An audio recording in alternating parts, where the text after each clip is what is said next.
All right, we're back with our last video. We're on slide 18, social and emotional development, family relationships. Okay, so in the United States, most people leave home around 18, 19 years of age. So there tends to be sort of this trajectory of college. You cohabitate with friends or roommates, and then you cohabitate with a partner, and you're independent. So of course you're not at home. And so this increases the quality of parental interaction. So we see that the relationship between child and parent after the child leaves home increases, the quality increases. Let's see here. We do see though, and this is changing and it'll be interesting to see in the newest research, but 40% of all emerging adults do return home at least once. So think move back after college, or, you know, they go out and live in an apartment with roommates and they come back home and live for a while. So typically the relationships with parents improve in emerging adulthood once they leave home. Why? One, the parental understanding increases in emerging adults. So emerging adults are getting it, that being a parent isn't all easy. They start to show and have more appreciation for their parents as emerging adults, and they can just get that parental perspective more as they cognitively develop. So it's kind of interesting, the relationship with the parents. There's not a lot of research looking at sibling relationships during emerging and young adulthood, but we do know, obviously, we're more mature. We have a more mature perception of our sibling and the sibling relationship. So, you know, the problems of like rivalries and such have significantly reduced. Let's look at friendships. Next slide, number 19.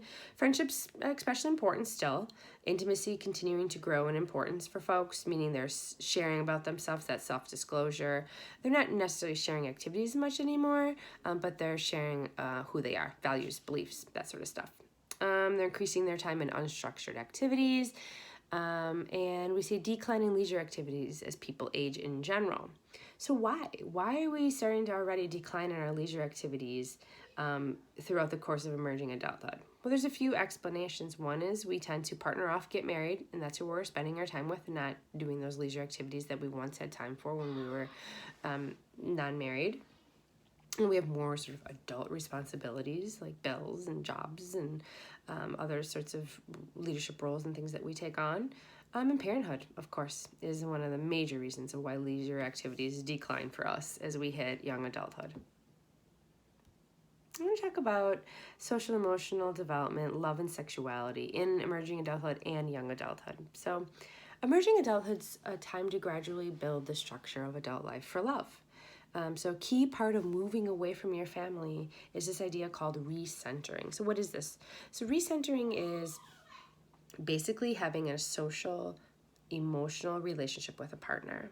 And that becomes the center of your emotional life. So the center of your emotional life changes to a romantic partner from your parents and family to that romantic partner, and then for most children.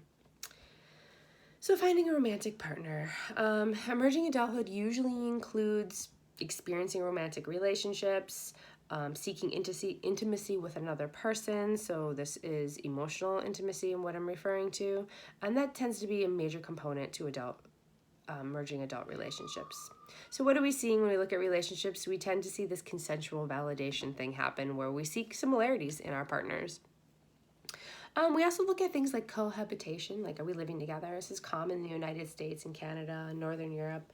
But we do see that when we cohabitate, it tends to be unstable. It tends to be short duration in general. Looking at people who cohabitate, we do see some cohabitation, greater likelihood to do that if you come from a divorced family.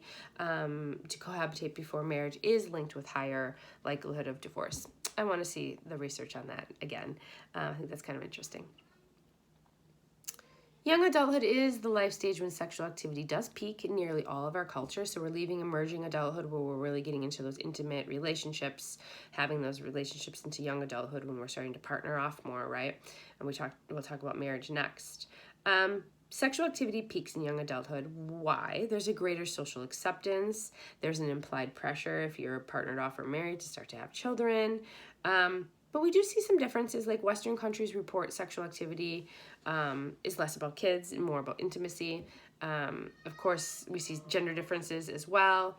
And then there's this really interesting landmark study called Sex in America. It was in the mid-90s. It looked at sexual behaviors, and we do see stability in sexual behaviors from our late 20s to our early 40s. Of course, we see lots of gender differences and other differences when we're looking at sexual behaviors. But it's kind of a cool study to check out Sex in America, looking at various sort of sexual behaviors amongst different age groups. Slide 21. Marriage. Human universal. That means, while it varies immensely, it's found in all of our cultures. It's an economic sexual union expected to be more or less permanent. So we're looking at Western marital roles and marital satisfaction. So the current notion of marriage, at least a Western notion of marriage, is we search for our soulmate and our partner, and I have these high expectations of intimacy and companionship, which really contrasts sharply with our historical and cultural framework for marriage that the rest of the world has and what we had not too long ago in our history. So the 20th century, we had a more pragmatic view of marriage, and now we've replaced it with this ideal view of marriage. And so it's kind of interesting focusing on this ideal mate and how that might lead to marital dissatisfaction. We'll come back to that in a moment. So why does marriage even exist, right?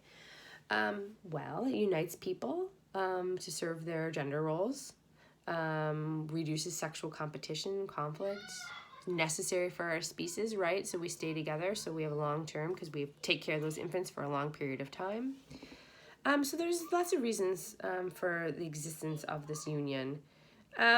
Cultural variations, kind of interesting looking at, there's this bus study looking at, why do you marry? How do you choose your partner? And across cultures, he found mutual attraction and love as one of the main reasons.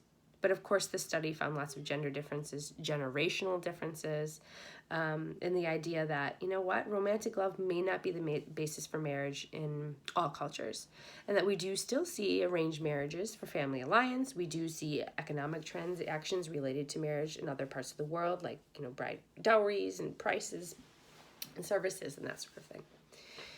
Last, I want to just talk about something on your worksheet about factors predict marital satisfaction. So what is going to predict marital satisfaction? 1, realistic expectations. So you are going to be happier if you have realistic view of what's actually involved in marriage. 2, shared interests. Expect to be leisure companions. You're happier if you have interests in common. 3, shared roles and responsibilities. Shared being in bold, right? Shared power, again. And then that both of you are willing to continually adjust.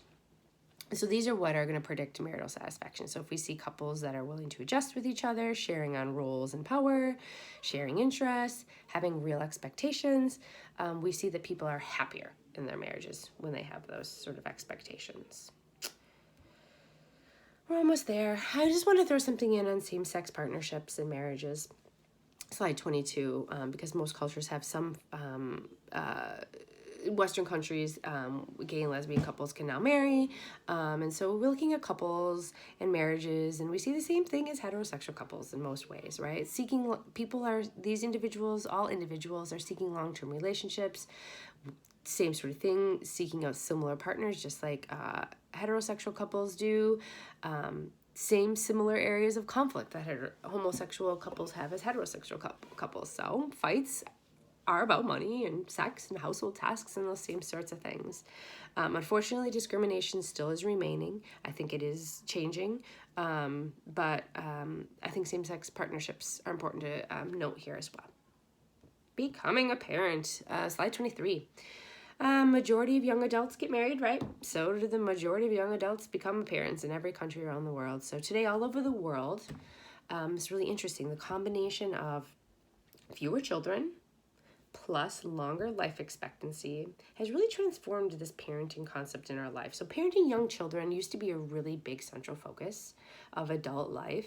And now it's really a relatively small part of our entire lifespan because we have less kids, so it's taking up a less portion of our life, and we're living longer for most people. So when we're interviewing young American parents, researchers found a wide range of rewards and disadvantages, perceived disadvantages of being a parent. So traditional countries versus developed countries.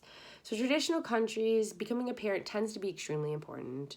Fertility tends to be highly revered, and there's a status with kids. In developed countries, becoming parent is more of a choice. Children not seen for status or economic reasons. So we can kind of see the individualism, collectivism sort of thing coming in here when we're talking about, hey, advantages, disadvantages of being a parent or not being a parent. And then last, I just want to touch on divorce. Divorce in young adulthood. So as a consequence of those high expectations that I talked about, how we've changed into this sort of not pragmatic marriage, more into ideal marriage, divorce has become more common, and other reasons, I think social acceptance and such. But we think now marriage needs to provide us with all of our emotional needs of love and intimacy. And if that doesn't do that, then we aren't self-fulfilled in that marriage, then we get divorced. So the self-fulfillment concept in marriage leads to high divorce rates, particularly in the U.S. We do see rising rates worldwide.